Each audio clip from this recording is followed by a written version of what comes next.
Hello students, नमस्कार, सत श्री अकाल। स्वागत है आप सभी का आपके पसंदीदा चैनल डेफिनेट सक्सेस पाठशाला पर। और मैं हूं अभिषेक अग्रवाल, आपका केमिस्ट्री एजुकेटर।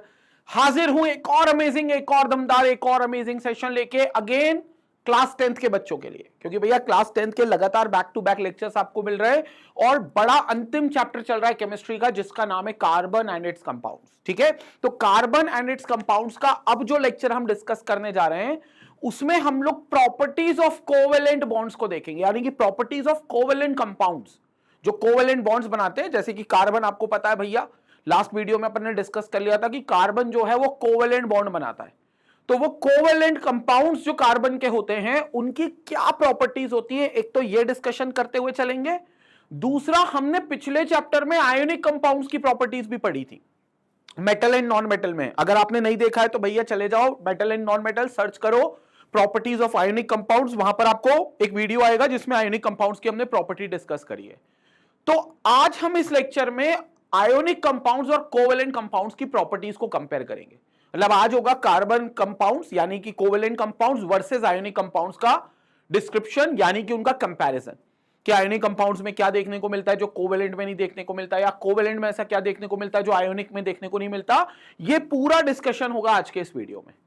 और याद रखना, पिछला वीडियो बहुत इंपॉर्टेंट है जहां पर मैंने आपको बताया कि कार्बन क्यों कोवेलेंट कंपाउंड्स बनाता है, क्यों वो कोवेलेंट बॉन्ड्स बनाता है, क्यों कार्बन के कंपाउंड्स को कोवेलेंट कंपाउंड्स कहा जाता है।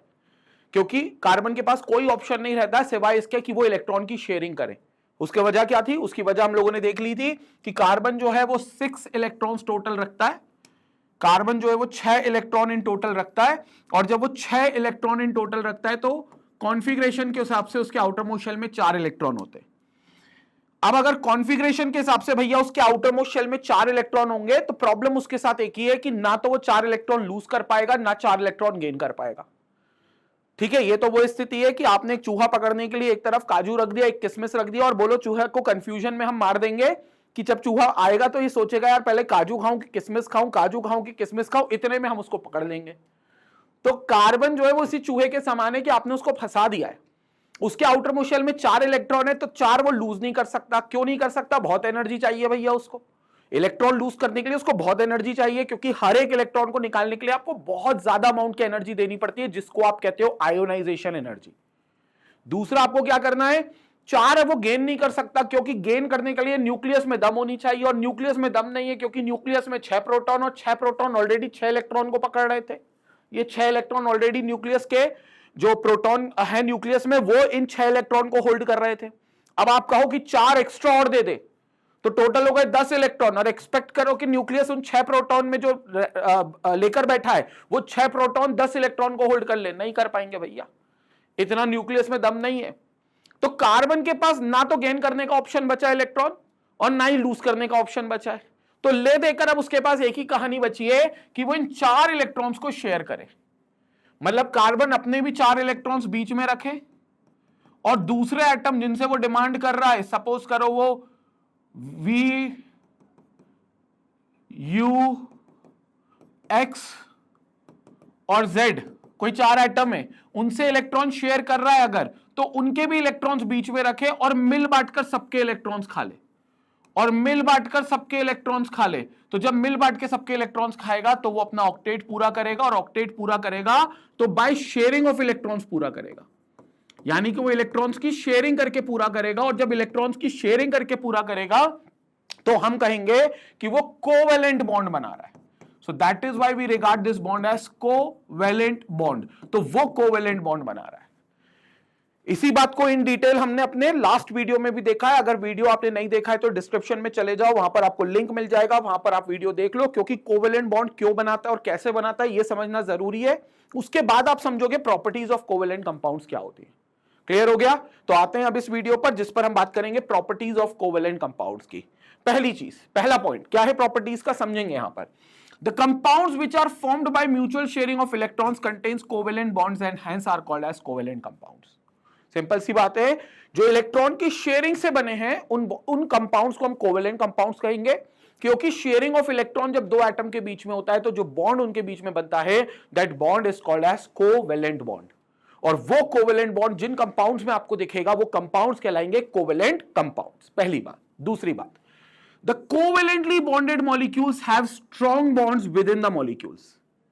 जब कोई इलेक्ट्रॉन शेयर करता है भाई, तो जैसे मान लो कार्बन है या सपोज करो HCl है, मैं एग्जांपल लेता हूं HCl का, ज्यादा बेटर है, हर बात कार्बन की करना जरूरी नहीं है, भले अपन चैप्टर कार्बन कंपाउंड्स पढ़ रहे हैं लेकिन हर बार कार्बन की बात करना जरूरी नहीं है।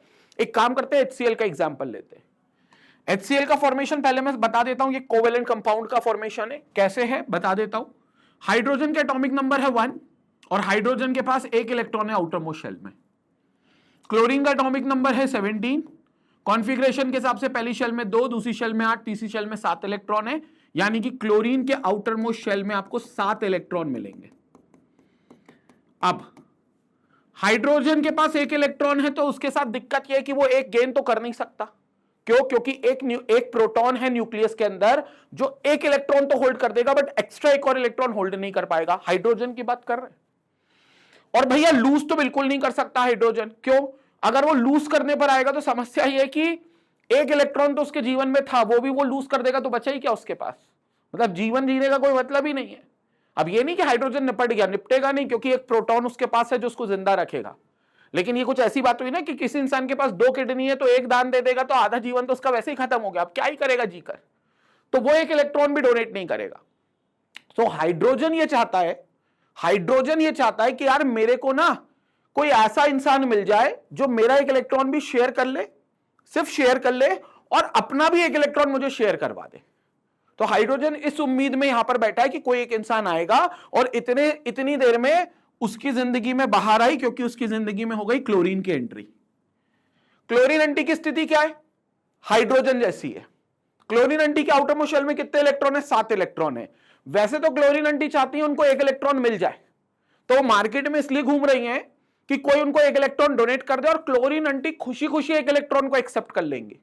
क्योंकि जब वो 1 इलेक्ट्रॉन एक्सेप्ट करेंगे तो आउटर मोस्ट शेल में कितने हो जाएंगे भैया? 8 इलेक्ट्रॉन हो जाएंगे। और जब 8 इलेक्ट्रॉन हो गए तो जीवन सार्थक हो गया भैया, स्टेबल हो गया, ऑक्टेट रूल फॉलो हो गया, जीवन में खुशियां ही खुशियां आ गई। तो क्लोरीन एंटी इस उम्मीद में आई है कि उनको 1 इलेक्ट्रॉन मिल जाए कहीं से, बट पूरा मार्केट घूम लिया, 1 इलेक्ट्रॉन डोनेट करने वाला कोई नहीं है। हाँ, अगर सोडियम अंकल होते तो सोडियम अंकल इलेक्ट्रॉन लूज कर देते, और इलेक्ट्रॉन लूज कर देते तो क्लोरीन एंटी गेन कर लेती, तो सोडियम लूज करके और क्लोरीन गेन करके NaCl नाम का आयोनिक कंपाउंड बन जाता। बट सोडियम अंकल होते तो बात कुछ और होती।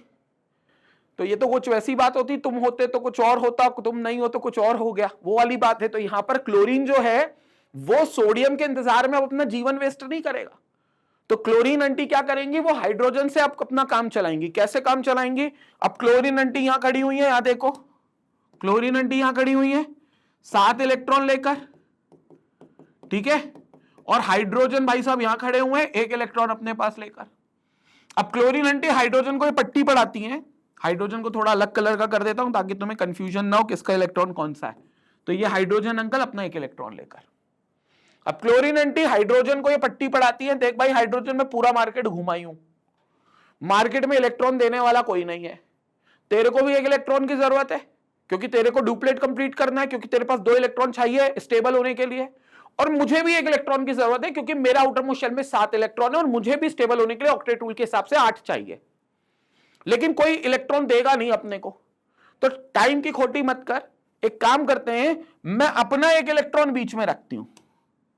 क्लोरीन एंटी क्या बोल रही है? सुनना, मैं अपना 1 इलेक्ट्रॉन बीच में रखती हूं, तू भी अपना ये 1 इलेक्ट्रॉन बीच में रख, तू भी अपना ये 1 इलेक्ट्रॉन बीच में रख, ये रख।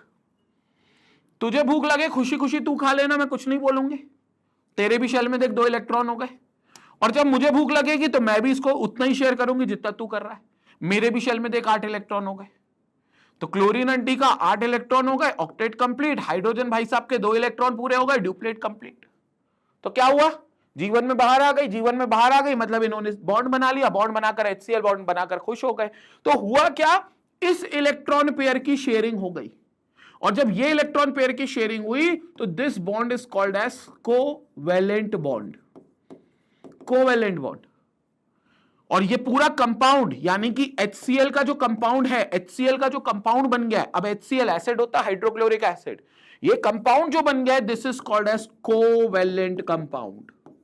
सो this compound will be regarded as what?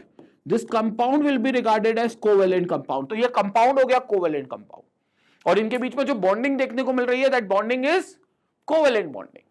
Concept clear हुआ यहां पे? तो HCl में कोवेलेंट बॉन्ड है।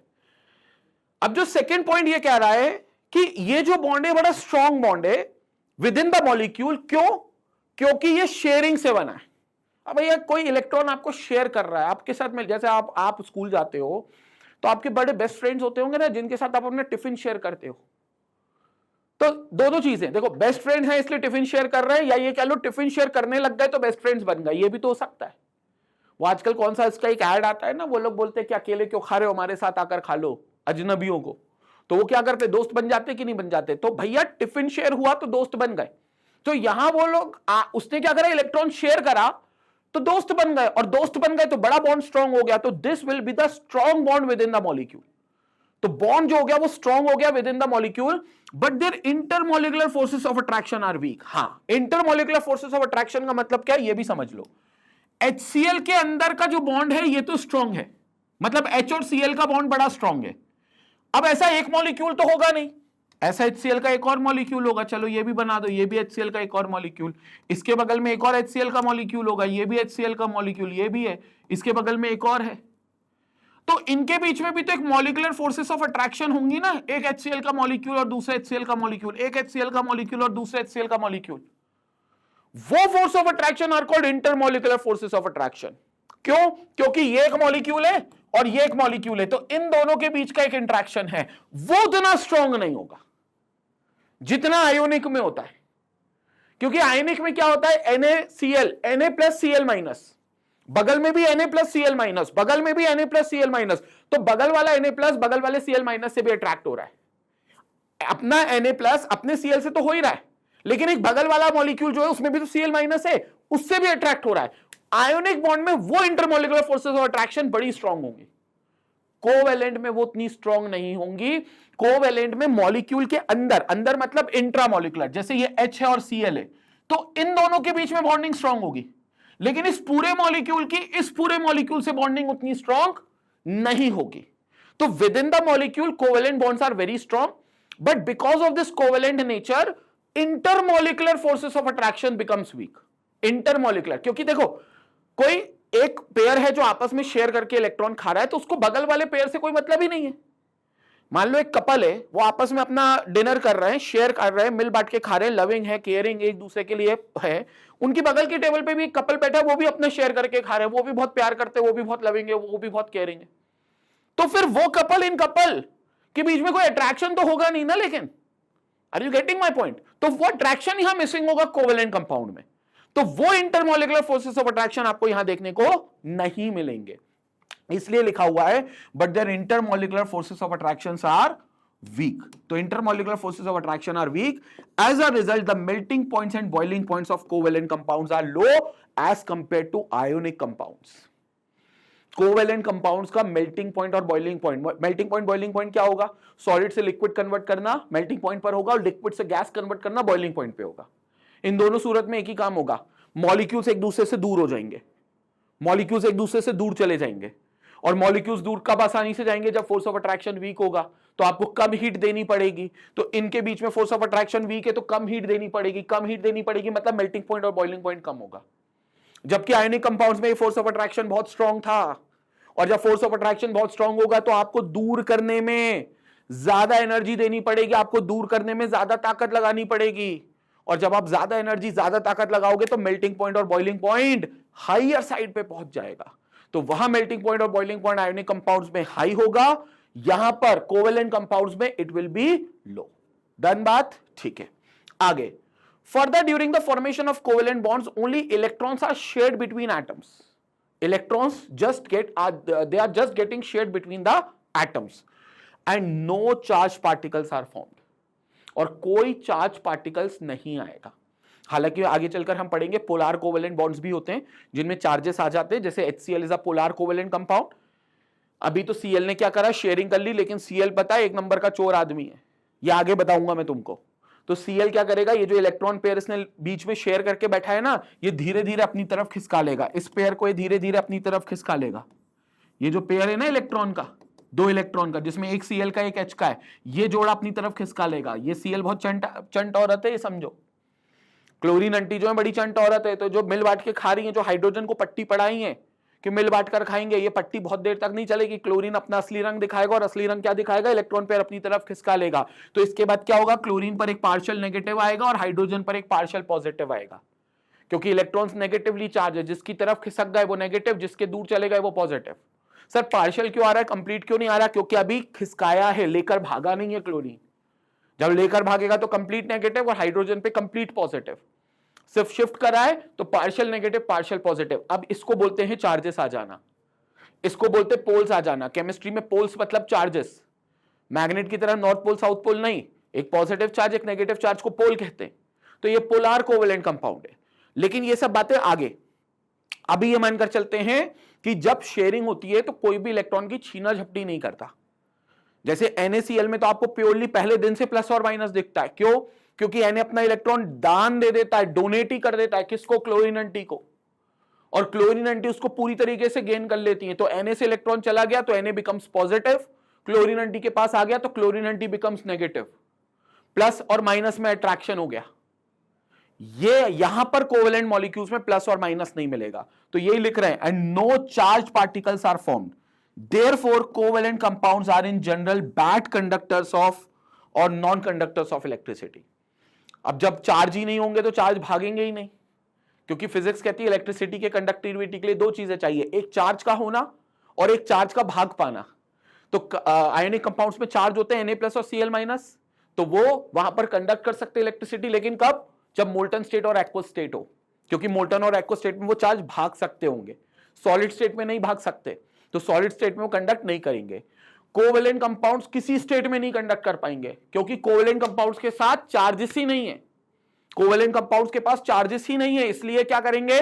कोवेलेंट कंपाउंड्स इलेक्ट्रिसिटी को कंडक्ट ही नहीं कर सकते। इसलिए लिखा है they are either non conductors और दे आर बैड कंडक्टर्स। तो या तो बैड कंडक्टर्स होंगे या फिर they are non conductors. Concept clear हो गया पूरे तरीके से? यहां पर इसका स्क्रीनशॉट ले लो, और प्रॉपर्टीज हैं और भी डिस्कस करते हैं, बट पहले यहां पर स्क्रीनशॉट ले लो। चले अब आगे चलें। प्रॉपर्टीज को अगर अपन ने डिस्कस कर लिया है तो थोड़ा सा आगे और बढ़े और नेक्स्ट पार्ट में चले अपन। यहां पर नेक्स्ट पार्ट में okay, now there is a comparison. Now तो प्रॉपर्टीज तो डिस्कस हो गई हैं, but now we have a comparison between ionic compounds and covalent compounds. तो आयोनिक कंपाउंड्स और कोवेलेंट कंपाउंड्स की प्रॉपर्टीज का कंपैरिजन करते हुए चलते हैं। पहला है आयोनिक कंपाउंड्स में देखेंगे which is mode of formation. Mode of formation कैसे होगा? They are formed by complete transfer of electrons from one atom to the other. ये कैसे बनते हैं? कंप्लीट ट्रांसफर होता है इलेक्ट्रॉन्स का एक एटम से दूसरा एटम। Na ने अपना इलेक्ट्रॉन क्लोरीन को दे दिया, Na बन गया Na+, सोडियम आयन, क्लोरीन बन गया क्लोराइड आयन, नेगेटिव आयन। दोनों चिपक गए, दोनों चिपककर बन गए NaCl, सोडियम क्लोराइड। क्योंकि कैटायन एनायन है इसलिए ionic compound. Thus ionic compounds consist of ions and they are formed between atoms of metals and non metals. तो जनरली जो इलेक्ट्रॉन लूज करता है वो मेटल होता है, और जो जनरली इलेक्ट्रॉन गेन करता है वो नॉन मेटल होता है। तो आप ये भी कह सकते हो कि they are generally formed by between metals and non metals. तो they are formed by metals and non metals. यहां पर कोवेलेंट बॉन्ड्स कैसे होंगे? यहां पर शेयरिंग चलेगी भाई, यहां पर 100% इलेक्ट्रॉन की शेयरिंग होगी। So they are formed by mutual sharing of electrons between two atoms. For example hydrogen ने शेयर कर लिया और H2 नाम का मॉलिक्यूल बना लिया।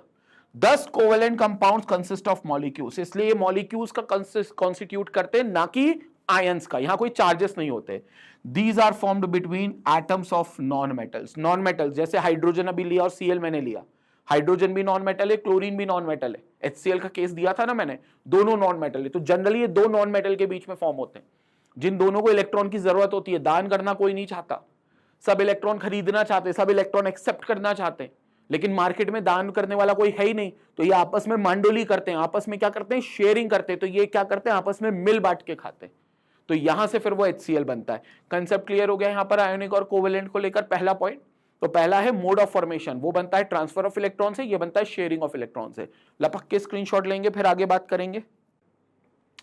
तो पहला पॉइंट हमने कंपैरिजन कर लिया। Second point physical state. अब फिजिकल स्टेट कैसे चलती है भाई? मॉलिक्यूल्स के बीच में इंटरेक्शन कैसा है? इंटरमॉलिक्यूलर फोर्सेस ऑफ अट्रैक्शन कैसे हैं? एक मॉलिक्यूल दूसरे मॉलिक्यूल से कितना क्लोज है? अगर बहुत क्लोज है तो सॉलिड रहेगा, थोड़ा दूर है तो लिक्विड रहेगा, और दूर है तो गैस रहेगा। अब आयोनिक कंपाउंड्स में आपको याद है intermolecular forces of attraction strong है, क्योंकि NaCl में प्लस और माइनस है और बगल वाले NaCl में भी प्लस और माइनस है। तो इसका प्लस बगल वाले के माइनस से, बगल वाले का प्लस उसके बगल वाले के माइनस से, सब एक दूसरे को अट्रैक्ट करेंगे। NaCl में आपस में तो अट्रैक्शन है, लेकिन NaCl का एक दूसरे NaCl के मॉलिक्यूल से भी अट्रैक्शन है। तो स्ट्रॉन्ग फोर्स ऑफ अट्रैक्शन है, जिसके कारण दे एग्जिस्ट इन सॉलिड स्टेट। जबकि कोवेलेंट मॉलिक्यूल्स में मैंने अभी एग्जांपल दिया, अगर एक कपल मिल बांट के खा रहा है और बगल वाली टेबल पे दूसरा कपल मिल बांट के खा रहा है, तो उन दोनों का आपस में कोई इंटरेक्शन नहीं होगा। तो वहां मॉलिक्यूल्स का intermolecular force of attraction weak होगा, तो वो जनरली लिक्विड या ज्यादातर गैसेस में एग्जिस्ट करेंगे। तो इसलिए ज्यादातर गैसेस में एग्जिस्ट करते हैं या फिर लिक्विड में। सॉलिड्स में तो बहुत कम होते हैं, इसलिए मे भी लिख रखा है, बट सॉलिड्स में बहुत कम होते हैं। बहुत हायर मास वाले जो होते हैं ना, 10 कार्बन, 12 कार्बन, 15 कार्बन जिन कंपाउंड्स में, वो सॉलिड में फिर भी एग्जिस्ट करेंगे। जैसे साबुन हो गया, डिटर्जेंट हो गया, बहुत कार्बन है, 17-18 कार्बन है। तो जैसे मास बढ़ेगा फोर्स ऑफ अट्रैक्शन बढ़ेगा। ये आगे पढ़ेंगे van der Waals force of attraction. तो वहां पर वो सॉलिड्स भी होंगे, बट ज्यादातर they exist in liquid and gas. ज्यादातर they exist in liquid and gas. तो यहां पर आप देखोगे for example NaCl, sodium chloride, MgO, Na2O, MgCl2, ये सारे सॉल्ट्स हैं। और सारे सॉल्ट्स जो होते हैं वो जनरली सॉलिड स्टेट में ही एग्जिस्ट करते हैं। तो दे एग्जिस्ट इन सॉलिड स्टेट। जबकि क्लोरीन गैस है, ब्रोमीन लिक्विड है, और आयोडीन सॉलिड है। देखो आयोडीन इसलिए सॉलिड है क्योंकि आयोडीन का मास बहुत ज्यादा होता है। और याद रखना, जब मास बढ़ेगा ना, मॉलिक्यूलर मास बढ़ेगा, आगे के कार्बन में भी ये बहुत इंपॉर्टेंट है। जब मॉलिक्यूलर मास बढ़ेगा तो फोर्सेस ऑफ अट्रैक्शन भी बढ़ेंगी। तो इसका मतलब आप ये भी कह सकते हो कि intermolecular forces of attraction, intermolecular, एक मॉलिक्यूल की दूसरे मॉलिक्यूल से जो फोर्स ऑफ अट्रैक्शन है, फोर्सेस ऑफ अट्रैक्शन जो है वो डायरेक्टली प्रोपोर्शनल है। मतलब वो डायरेक्टली प्रोपोर्शनल है, ऐसा कह लो। वो डायरेक्टली प्रोपोर्शनल है, डायरेक्टली प्रोपोर्शनल है to the molecular masses. Molecular masses के डायरेक्टली प्रोपोर्शनल है। जितना ज्यादा मास बढ़ेगा फोर्स ऑफ अट्रैक्शन उतनी स्ट्रांग होगी। इसलिए देखो क्लोरीन बहुत कम मास का है, उससे बड़ा मास है ब्रोमीन और उससे बड़ा आयोडीन। इसलिए क्लोरीन गैस है, ब्रोमीन लिक्विड है, और आयोडीन आपका सॉलिड है। क्लियर हो गया? तो ये याद रखना, आयोनिक कंपाउंड्स तो जनरली सॉलिड ही होंगे।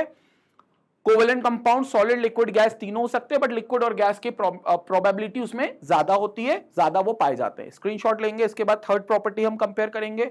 थर्ड प्रॉपर्टी को यहां पर देखेंगे, थर्ड प्रॉपर्टी को समझेंगे। Melting point and boiling point अभी डिस्कस कर लिया। मॉलिक्यूल्स का फोर्स ऑफ अट्रैक्शन बड़ा स्ट्रॉन्ग है आयोनिक कंपाउंड्स में, जो कि बहुत वीक है कोवेलेंट में। तो आयोनिक कंपाउंड्स में मेल्ट करना या बॉईल करना बहुत मुश्किल होगा, इसलिए उनका बहुत ज्यादा हीट देनी पड़ेगी, इसलिए उनका मेल्टिंग और बॉइलिंग पॉइंट ज्यादा होगा। कोवेलेंट कंपाउंड्स को मेल्ट करना और बॉईल करना बहुत आसान होगा, क्योंकि वो फोर्स ऑफ अट्रैक्शन बड़ी वीक होगी, इसलिए वो कम टेम्परेचर पे ही मेल्ट और बॉईल हो जाएंगे, मतलब उनका मेल्टिंग और बॉइलिंग पॉइंट लो होगा। तो यहां कंपेयर देखेंगे, due to strong forces of attraction between positive and negative ions, the melting and boiling points of ionic compounds are quite high. तो आयोनिक कंपाउंड्स का जो मेल्टिंग और बॉइलिंग पॉइंट है, it will be quite high, just because यहां पर attraction बहुत strong है ions के बीच में। पॉजिटिव और नेगेटिव आयंस के बीच में जो अट्रैक्शन है वो बहुत स्ट्रॉन्ग है। सेकेंड, कोवेलेंट बॉन्ड्स में मेल्टिंग और boiling points weak intermolecular force of attraction के कारण will be low, because melting और बॉइलिंग पॉइंट लो होना चाहिए, क्योंकि फोर्स ऑफ अट्रैक्शन बड़ा वीक है। समझेंगे यहां पर फोर्स ऑफ अट्रैक्शन वीक है, ये ए और बी के बीच में इलेक्ट्रॉन पेयर की शेयरिंग हो रही है, तो इस AB को बगल वाले AB के दूसरे मॉलिक्यूल से मतलब नहीं है, इस AB को बगल वाले तीसरे मॉलिक्यूल से मतलब नहीं है। तो इनके बीच में जो फोर्स ऑफ अट्रैक्शन है वो बहुत स्ट्रॉन्ग नहीं है, ये बहुत स्ट्रॉन्ग फोर्स ऑफ अट्रैक्शन नहीं है, ये बहुत स्ट्रॉन्ग फोर्स ऑफ अट्रैक्शन नहीं है, क्योंकि चार्जेस कुछ नहीं है ना इनमें। हाँ, अगर चार्ज होते हैं प्लस माइनस, तो फिर इसका माइनस इसके प्लस को, इसका माइनस इसके प्लस को, फिर इसका माइनस उसके आगे वाले प्लस को अट्रैक्ट करता, जो कि आयोनिक में करता है। तो आयोनिक में वो मॉलिक्यूल्स का फोर्स ऑफ अट्रैक्शन स्ट्रॉन्ग होता है, इसलिए उनका मेल्टिंग बॉइलिंग पॉइंट ज्यादा होता है। इसमें नहीं है, तो इनका मेल्टिंग बॉइलिंग पॉइंट लो है। तो ये मेल्टिंग बॉइलिंग पॉइंट क्या होगा, इनका लो होगा। इसलिए कोवेलेंट कंपाउंड जल्दी पिघलते हैं, जल्दी मेल्ट हो जाते हैं, लेकिन आयोनिक कंपाउंड्स उतनी जल्दी मेल्ट नहीं होते, इसलिए सॉल्ट्स का जो मेल्टिंग पॉइंट होता है वो बहुत ज्यादा होता है। क्लियर हो गया? स्क्रीनशॉट लेंगे। तीसरी प्रॉपर्टी यहां पर हमने डिस्कस कर ली है, उसके बाद चलते हैं चौथी प्रॉपर्टी पे, फोर्थ प्रॉपर्टी पे। Now solubility. सॉल्युबिलिटी बड़ी सिंपल है। केमिस्ट्री में कहावत है, अपना ही अपनों को डुबाता है। अब तुम बोलोगे सर ये तो सही बात बोल रहे हो, अरे हाँ वो तुम्हारे जीवन में भी सही बात होगी बिल्कुल, कि कोई अपना ही होगा जिसने तुमको डुबाया होगा, जिसने तुम्हारी कभी शिकायत की होगी, जिसने तुम्हारी कभी चुगली की होगी, जिस पर तुमने सबसे ज्यादा भरोसा किया होगा, उसी ने तुम्हारे भरोसे को तार तार किया होगा, ये बिल्कुल सही बात है। तो असल जिंदगी में जो चीज चलती है ना, केमिस्ट्री में भी बहुत हद तक वो चीजें चलती हैं। तो केमिस्ट्री भी कहती है कि अपना ही अपनों को डुबाता है। मतलब अगर कोई कंपाउंड आयोनिक बॉन्ड का है, आयोनिक नेचर का है, तो वो आयोनिक सॉल्वेंट्स में ही डिसॉल्व होगा। मतलब वो उन्हीं सॉल्वेंट्स में डिसॉल्व होगा जिनमें आयंस प्रोड्यूस होते हो, जो खुद आयोनिक कंपाउंड्स बनाते हो, या जिनमें चार्जेस होते हो, ऐसा समझो। और जो कोवेलेंट कंपाउंड्स हैं वो जनरली कोवेलेंट कंपाउंड्स में ही डिसॉल्व होंगे। मतलब ऑर्गेनिक सॉल्वेंट्स, ऑर्गेनिक मतलब कंपाउंड जिसमें कार्बन होता है, तो कार्बन के सारे सॉल्वेंट्स तो वैसे भी आपके कोवेलेंट हैं, तो वो कार्बन के जितने कंपाउंड्स हैं वो सिर्फ कार्बन के ही सॉल्वेंट्स में डिसॉल्व होंगे। जैसे पेट्रोल को उठा लो, पेट्रोल को उठाकर आप पेट्रोल के अंदर नमक डाल दो, डिसॉल्व नहीं होगा। लेकिन पेट्रोल को उठाकर अल्कोहल में मिक्स कर दो तो डिसॉल्व हो जाएगा। अल्कोहल में डिसॉल्व, क्योंकि अल्कोहल और पेट्रोल दोनों ऑर्गेनिक कंपाउंड्स हैं, तो ऑर्गेनिक ऑर्गेनिक के अंदर डिसॉल्व होगा। नमक नमक के अंदर डिसॉल्व होगा। मतलब नमक नमक के कंपाउंड्स या कोई ऐसे कंपाउंड जिनमें पोलैरिटी हो, जो इनऑर्गेनिक सॉल्वेंट्स हो, उनमें, जैसे पानी। अब पानी ऑल्दो कोवेलेंट है, लेकिन मैं आगे चल के बताऊंगा पानी पोलार कोवेलेंट है।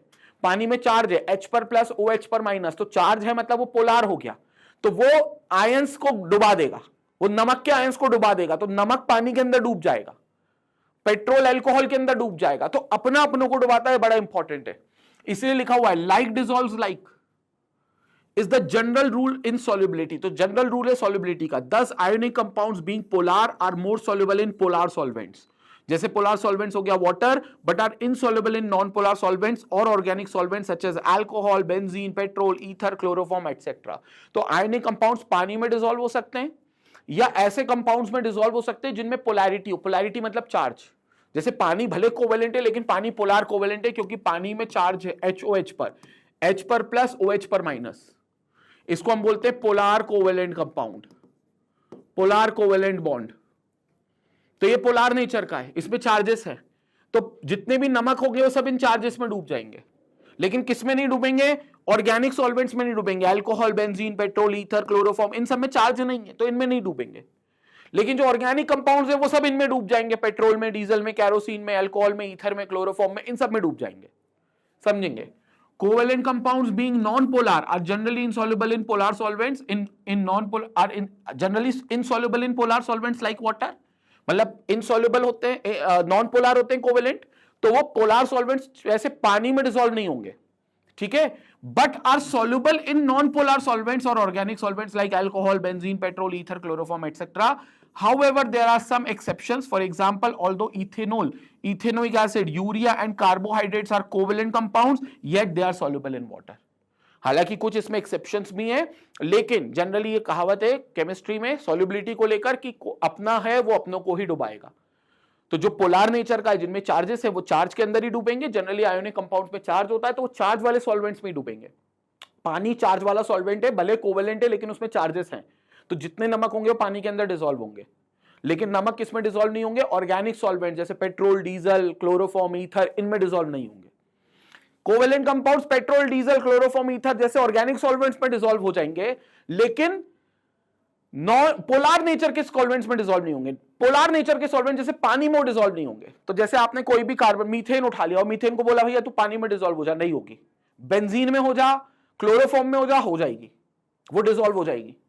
हालांकि कुछ एक्सेप्शंस भी हैं, पानी के अंदर अल्कोहल, इथेनॉल, खास करके इथेनोइक एसिड, यूरिया और कार्बोहाइड्रेट्स डिसॉल्व हो जाते हैं। ये सिर्फ एक्सेप्शंस है, क्योंकि इनका नेचर कोवेलेंट है और पानी का नेचर जो है वो आयोनिक है, मतलब पोलार कोवेलेंट है, तो पानी के अंदर फिर भी डिसॉल्व हो जाते हैं because this is an exception. तो खैर एक्सेप्शन याद नहीं करना, बस सॉल्युबिलिटी का गोल्डन रूल आपको याद रखना है कि like dissolves like and unlike dissolves unlike. अपना ही अपनों को डुबाता है और वो प्रॉपर्टी यहां पर काम आएगी। इसके बाद अगली प्रॉपर्टी पर आते हैं, fifth property which is electrical conductivity. Electrical conductivity पे ऑल तो हमने चर्चा कर ली है कि जहां पर चार्जेस होंगे एक बात, और दूसरी बात जहां के चार्जेस भाग सकते होंगे वहां पर इलेक्ट्रिकल कंडक्टिविटी होगी। आयनिक कंपाउंड में चार्जेस होते हैं, बिल्कुल होते हैं, क्योंकि वो आयन से ही बनते हैं, लेकिन वो भाग कब पाएंगे? जब वो मोल्टन या फिर एक्वस स्टेट में होंगे, या तो पिघले हुए रूप में होंगे लिक्विड फॉर्म में, या फिर पानी के साथ होंगे, तब वो भागेंगे, सॉलिड स्टेट में नहीं भाग पाएंगे। तो आयनिक कंपाउंड सॉलिड स्टेट को छोड़कर मोल्टन और एक्वस स्टेट में इलेक्ट्रिकल कंडक्टिविटी दिखाएंगे, करंट को पास करेंगे। लेकिन जो कोवेलेंट कंपाउंड्स होंगे इनमें तो चार्जेस ही नहीं है, और चार्जेस ही नहीं है तो फिर ये इलेक्ट्रिकल कंडक्टिविटी कभी नहीं दिखाएंगे, कभी नहीं। ठीक है, यहां पर देखेंगे। So ionic compounds do not conduct electricity in the solid state but do so in the molten state और in their aqueous solution. For example, solid sodium chloride does not conduct electricity because Na plus and Cl minus are strongly attracted by each other. However, in molten state, sodium chloride splits into form Na plus and Cl minus ion. तो molten state में ये ions दूर दूर हो जाएंगे, Na plus और Cl minus, तो उनको भागने की जगह मिलेगी। तो ये भाग सकते होंगे तो क्या करेंगे, इलेक्ट्रिकल कंडक्टिविटी दिखाएंगे। Similarly in water sodium chloride is ionizes to form Na plus aqueous and Cl minus aqueous. Same, जब पानी के अंदर जाएंगे तो भी फॉर्म करेंगे Na प्लस और Cl minus aqueous. Since ions carry current, therefore sodium chloride conducts electricity both in the molten state as well as in the aqueous state. तो ये क्या करेंगे, इलेक्ट्रिसिटी को क्योंकि कंडक्ट करा देंगे मोल्टन और एक्वस स्टेट में, जस्ट बिकॉज क्योंकि यहां पर वो आयंस फ्री आयंस हो जाते हैं। फ्री आयंस मतलब they are free to move, mobile ions. तो मोबाइल आयंस हो जाते हैं, इसलिए क्या कर देंगे, इलेक्ट्रिसिटी कंडक्ट कर देंगे। कोवेलेंट भैया नहीं करेंगे। क्यों नहीं करेंगे, covalent compounds do not contain ions and hence they are generally bad conductors of electricity. तो ये बिल्कुल भी इलेक्ट्रिसिटी कंडक्ट नहीं कर पाएंगे क्योंकि इनमें आयंस ही नहीं है, इनमें इलेक्ट्रॉन का ट्रांसफर ही नहीं हुआ, कहीं से कहीं इलेक्ट्रॉन गया ही नहीं, तो किसी पे प्लस किसी पे माइनस आया ही नहीं। इन्होंने तो मिल बांट के खाया था भाई, इन्होंने इलेक्ट्रॉन बीच में रखा था और क्या किया था, म्यूचुअल शेयरिंग की थी इलेक्ट्रॉन्स की। तो म्यूचुअल शेयरिंग की थी तो आयंस ही नहीं बने, चार्जेस ही नहीं आए। चार्जेस नहीं आए तो पहली कंडीशन ही फुलफिल नहीं हो पाई कंडक्टिविटी की, इसलिए इलेक्ट्रिकल कंडक्टिविटी नहीं दिखाएंगे। इसलिए ये बैड कंडक्टर्स या पुअर कंडक्टर्स है इलेक्ट्रिसिटी के। स्क्रीनशॉट लेंगे जल्दी से। फिफ्थ पॉइंट था ये आयोनिक वर्सेस कोवेलेंट। ये ध्यान रखना बच्चों कि ये आपको डिफरेंस के तौर पे आ सकता है, आपसे पूछा जा सकता है differentiate between ionic compounds and covalent compounds. और 3 नंबर का या 5 नंबर का अगर थ्योरेटिकल क्वेश्चन आ गया तो यही सारे पॉइंट्स आपको बताने टेबल बना के। 6th पॉइंट का डिस्कशन करते हैं, नेचर ऑफ रिएक्शंस। रिएक्शंस का नेचर क्या होगा इस पर चर्चा करनी है। पहली बात, ionic compounds undergo ionic reactions which are very fast. Ionic compound generally ionic reactions दिखाते हैं, मतलब अपने आयंस में कन्वर्ट करते हैं और आयंस के थ्रू रिएक्ट करते हैं, जो कि बहुत तेजी से होती है, ऑलमोस्ट इंस्टेंटेनियस होती है and always proceeds to completion, और हमेशा ये कंप्लीशन की तरफ जाएगी। फॉर एग्जांपल AgNO3 और NaCl है। अब इसमें क्या होगा, ये आयंस में ब्रेक होगा, Ag plus NO3 minus, Na plus और Cl माइनस, आयंस एक्सचेंज हो जाएंगे। Ag ने Na को लात मारी, Na ने Ag को लात मारी, तो आयंस एक्सचेंज हो रहा है, मतलब आयंस के थ्रू रिएक्शन हो रही है। Ag चला गया Cl के पास, घर बसा लिया AgCl के साथ, जो कि प्रेसिपिटेट बन जाता है, नीचे जमेगा क्योंकि पानी के अंदर रिएक्शन हो रही है और AgCl पानी में डिसॉल्व नहीं करता, तो नीचे जम जाएगा। लेकिन दूसरा क्या होगा, Na ने क्या करेगा, बदला लेगा, Na किसके साथ जाएगा, NO3 के साथ, और सोडियम नाइट्रेट बना लेगा NaNO3। तो एक्सचेंज ऑफ आयंस, हाँ हमने पढ़ा है, ये डबल डिस्प्लेसमेंट रिएक्शन भी है। तो इसमें क्या हो रहा है, एक्सचेंज ऑफ आयंस हो रहा है। तो रिएक्शन आयंस के थ्रू हो रही है और ये रिएक्शन बहुत इंस्टेंटेनियस होगी। जबकि कोवेलेंट की अगर बात करें तो covalent compounds undergo molecular reactions which are slow and never proceed to completion. ये मॉलिक्यूलर रिएक्शंस होती हैं, मतलब इनका मॉलिक्यूल्स काम करता है, पूरा का पूरा मॉलिक्यूल पार्टिसिपेट करता है, एक सिंगल आयन उसमें से निकलकर पार्टिसिपेट नहीं करेगा। जैसे इसमें सिंगल आयन निकल गया था Na प्लस का और Ag प्लस का, एक्सचेंज हो गया था, वैसे ये पूरा मॉलिक्यूल इन्वॉल्व होगा। अब CH4 है तो इसमें CH4 में क्या होगा, यहां पर देखो, सनलाइट के प्रेजेंस में अगर क्लोरीन गैस इससे रिएक्ट कर रही है, सनलाइट के प्रेजेंस में, यूवी रेडिएशन के प्रेजेंस में, तो Cl क्या करेगी, एक H को हटाएगी पहले, और क्या करेगी, एक Cl उसके साथ घर बसाएगा HCl, और दूसरा Cl उसकी जगह जाकर लग जाएगा। तो जगह जाकर लगेगा तो ये Cl, बाकी 3 जगह H। फिर तुमने एक और बार Cl2 दिया सनलाइट के प्रेजेंस में, फिर यहां पर एक H हट जाएगा, तो फिर यहां पर Cl आ जाएगा, यहां पहले से था, यहां 2 H आएंगे, और ये फिर से HCl निकल जाएगा। ऐसा करते करते ये दोनों H भी रिप्लेस होंगे एक एक करके। तो रिएक्शन क्या होगी, कंटिन्यूअसली चलती जाएगी जब तक सारे हाइड्रोजन रिप्लेस नहीं हो जाते क्लोरीन से। तो इसमें क्या हुआ, पूरा CH4 का मॉलिक्यूल इन्वॉल्व हुआ, एक H नहीं इन्वॉल्व हुआ। एक H एक बार Cl को ले गया तो HCl बन गया, एक बार Cl आ गया उस H की जगह, लेकिन फिर दूसरा H अटैक हो गया, फिर तीसरा H अटैक हो गया, फिर चौथा H अटैक हो गया। तो कहने को पूरा मॉलिक्यूल ही इस पर क्या हो गया, इन्वॉल्व हो गया इस रिएक्शन में। तो इसलिए इस रिएक्शन में पूरा मॉलिक्यूल इन्वॉल्व हो रहा है और ये रिएक्शन कंप्लीट नहीं होगी क्योंकि ये चलती जाएगी। तो ये रिएक्शन आपकी क्या होती जा रही है, चलती जा रही है। इसलिए इसमें नेचर ऑफ रिएक्शंस जो होगा वो पूरा मॉलिक्यूलर लेवल पर होगा, ना कि आयोनिक लेवल पर। जबकि आयनिक कंपाउंड्स में वो पूरा सिर्फ आयन जो होते हैं वो सिर्फ आयंस क्या करते हैं, रिएक्ट करते हैं, तो अंडरगो आयनिक रिएक्शंस, और वो बहुत फास्ट और इंस्टेंटेनियस होता है। कोवेलेंट की रिएक्शंस स्लो होती हैं। स्क्रीनशॉट ले लो इसका जल्दी से। इसके बाद 7th और लास्ट पॉइंट, नेचर। दोनों का नेचर की अगर हम बात करें तो they constitute the constituent particles are ions. Ionic compounds में कॉन्स्टिट्यूट आयंस कौन है, आयंस हैं, यानी कि इसको A+ और B- ने बनाया है, जबकि the constituent particles are molecules, इसको AB ने बनाया है। प्लस और माइनस किसी में नहीं है, तो बगल वाले में भी नहीं है, उसके बगल वाले में भी नहीं है, तो ये क्या है, एक एक मॉलिक्यूल है। ये क्या है, एक एक मॉलिक्यूल है। ये क्या है, एक एक मॉलिक्यूल है। तो कोवेलेंट कंपाउंड्स में मॉलिक्यूल्स होते हैं AB के, जबकि इसमें A+ और B- क्या है, आयंस हैं। बगल में भी A+ और B- क्या होंगे, आयंस होंगे। बगल में भी क्या होंगे, A+ और B- आयंस होंगे। तो these are basically the ions that is the constituent particles in these compounds. तो इसमें कॉन्स्टिट्यूएंट पार्टिकल्स आयंस हैं, इसके कॉन्स्टिट्यूएंट पार्टिकल्स मॉलिक्यूल्स हैं। ये भी एक पॉइंट ऑफ डिफरेंस है आयोनिक कंपाउंड्स और कोवेलेंट कंपाउंड्स में। तो बच्चों ये थे हमारे 7 मेन डिफरेंस आयोनिक और कोवेलेंट कंपाउंड्स के, जिनकी प्रॉपर्टीज पर आपको बात करनी होगी, क्योंकि कई बार आपको ये क्वेश्चन आएगा, how can you differentiate between ionic compounds and covalent compounds, या राइट एनी 3 और 5 differences between ionic compounds and covalent compounds. तो 3 नंबर या 5 नंबर का क्वेश्चन आएगा, तो मैंने 7 पॉइंट लिखवा दिए, इनमें से जो तुमको 5 पॉइंट अच्छे लगे। पहला तो देखो डेफिनेशन वाला तो ले ही लेना with example, definition with example, वो पॉइंट तो कॉमन है, ले ही लेना। उसके बाद नेक्स्ट 4 पॉइंट या 3 पॉइंट या जितने पॉइंट तुम्हें लिखने हो वो तुम कोई से भी इनमें से सिलेक्ट कर सकते हो बचे हुए 6 पॉइंट में से। तो ये था कंपैरिजन आयोनिक और कोवेलेंट में। इसमें मूल मंत्र यह है कि आयोनिक कंपाउंड स्ट्रांग होते हैं, आयोनिक बॉन्ड स्ट्रांग होते हैं इलेक्ट्रोस्टैटिक फोर्स ऑफ अट्रैक्शन की वजह से, जबकि कोवेलेंट बॉन्ड्स उतने स्ट्रांग नहीं होते। कोवेलेंट बॉन्ड्स में मॉलिक्यूलर अट्रैक्शन होता है जो कि उतना स्ट्रांग नहीं होता, इसलिए covalent bonds are weak, ionic compounds are strong. Clear हो गया। अब नेक्स्ट वीडियो में हम लोग जो बात करेंगे वो बात करेंगे कुछ एलोट्रॉप्स की, कार्बन के कुछ एलोट्रॉप्स की। अब धीरे धीरे हम कार्बन पर आएंगे, अभी तो हम नॉर्मल इन जनरल कहानी चला रहे हैं कि भाई जो कार्बन है वो कोवेलेंट कंपाउंड्स बनाता है जो कोवेलेंट बॉन्ड के थ्रू बनते हैं। तो कोवेलेंट बॉन्ड क्या है, उसकी प्रॉपर्टीज क्या है, इस पर चर्चा कर रहे हैं। अब हम धीरे धीरे ना कार्बन की तरफ मूव करेंगे। चैप्टर थोड़ा बड़ा है, लेकिन स्टेप बाय स्टेप चलेंगे तो बड़ा आसान लगेगा। बड़ी चीज है भले, लेकिन आसान है, इसमें कोई टफ चीजें नहीं है, और बहुत इंपॉर्टेंट चैप्टर है आपके 11th और 12th के लिए। तो इसलिए इसको स्किप बिल्कुल मत करना, और बैक टू बैक आपको लेक्चर्स मिलेंगे डेफिनेट सक्सेस पाठशाला के वीडियो पे। बाकी ये वीडियो पसंद आए तो प्लीज लाइक करें, और लाइक ही ना करें बल्कि शेयर करें, कमेंट करें, क्या चीज अच्छी लगी क्या चीज बुरी लगी आप कमेंट करके बता सकते हैं। कमेंट का रिप्लाई हम लोग जरूर करेंगे। कमेंट की जगह पर ना करते हुए अगर आपको लाइव में बता दें या फिर आपको रिकॉर्डिंग के टाइम पर बता दें तो वो भी आपको पता चल जाएगा। ठीक है, लेक्चर्स कोई मिस आउट कर रहे हो तो सबकी प्लेलिस्ट ऑलरेडी बनी हुई है, बेल आइकन का बटन दबा दो ताकि कभी भी कोई नया लेक्चर मिले तो वो आपको तुरंत उसका नोटिफिकेशन आपके पास आ जाओ और वो लेक्चर आपसे मिस आउट ना हो।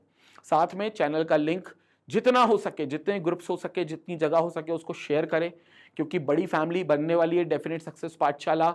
ऑलरेडी आपने बहुत ज़्यादा सब्सक्राइबर्स दे दिए हैं, 58K प्लस सब्सक्राइबर्स यहाँ तक पहुँच चुके हैं। बहुत जल्दी हम लोग 1 लाख सब्सक्राइबर्स प्लस तक पहुँचना चाहते हैं, जिसमें आपका सपोर्ट बहुत ज़्यादा कीमती है भाई।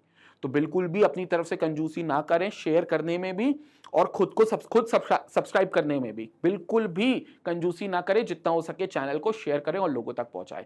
इसी तरीके से अपना प्यार और सपोर्ट देते रहें। Stay tuned, stay connected. Thank you so much.